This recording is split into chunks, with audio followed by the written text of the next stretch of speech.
Hello everyone, আজকে চলো তোমাদেরকে কালী পুজোর ব্লগটা শেয়ার করি। তো পুরো ভিডিওটা দেখতে থাকো। আমরা সবাই মিলে দুপুরবেলা তাড়াতাড়ি খেয়ে নিয়ে দেখো রাতের খাবার দাবার যা হবে তার আয়োজন করা শুরু করে দিয়েছি। কারণ প্রত্যেক বছর পুজোর ওখানে যেতে খুব লেট হয়ে যায় রান্না বান্না করে, তাই জন্য এবছর তাড়াতাড়ি সবাই মিলে রান্না করে নিয়েছি, দিদি মা সবাই মিলে হাত লাগিয়ে।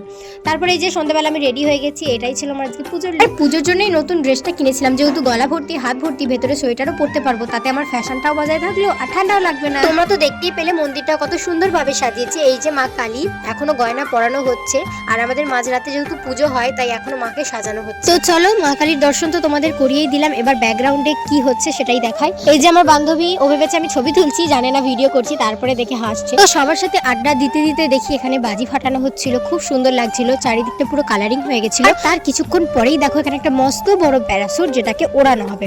তো আমি সেটাই দেখছিলাম, আর এখানে সবাই এসে ভিড় করেছে যেহেতু অনেক বড় প্যারাসুটটা ছিল। তারপরে ফাইনালি ওটাকে ছাড়া হলো আর ওটা অনেক দূরে উড়ে চলে গেল। তারপরে দিদিরা বললো চ মেলা থেকে একটু ঘুরে আসি। তো মেলাতে গিয়ে দিদিরা এখানে কিনেছিল ভেজ পকোড়া, সেটাই খাচ্ছিলাম। আর যেহেতু করছিলাম আমি ব্লগ, তার কারণে দিদি আমার মুখে খাইয়ে দিল, তো সেটাই খাচ্ছিলাম। ফুচকা এগরোল আর যা যা খাওয়ার ছিল খেয়ে আমরা চলে গেছিলাম অর্কেস্ট্রা দেখার জন্য। কিন্তু অর্কেস্ট্রা দেখবো কি, মাঝখানে বাজি ফেটেই যাচ্ছে।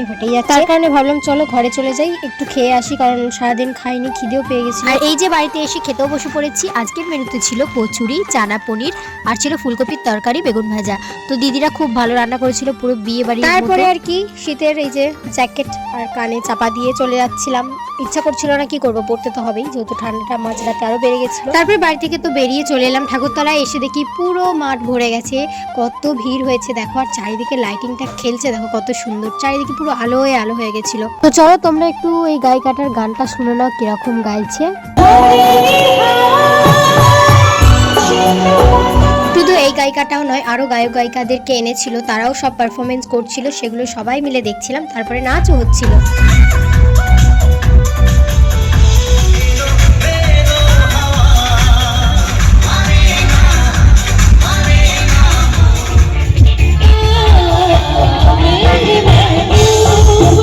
তো এইভাবেই নাচতে নাচতে গান শুনে আমাদের প্রায় রাত বেজে গেছিল 12:30। তখন আমাদের পুজো শুরু হবে, তাই ঘর ডুবাতেও চলে গেছিল, আর বাজিও ফাটছিল খুব। তো চলো এবার তোমাদেরকে দেখাই কত রকমের বাজি ফাটছিল।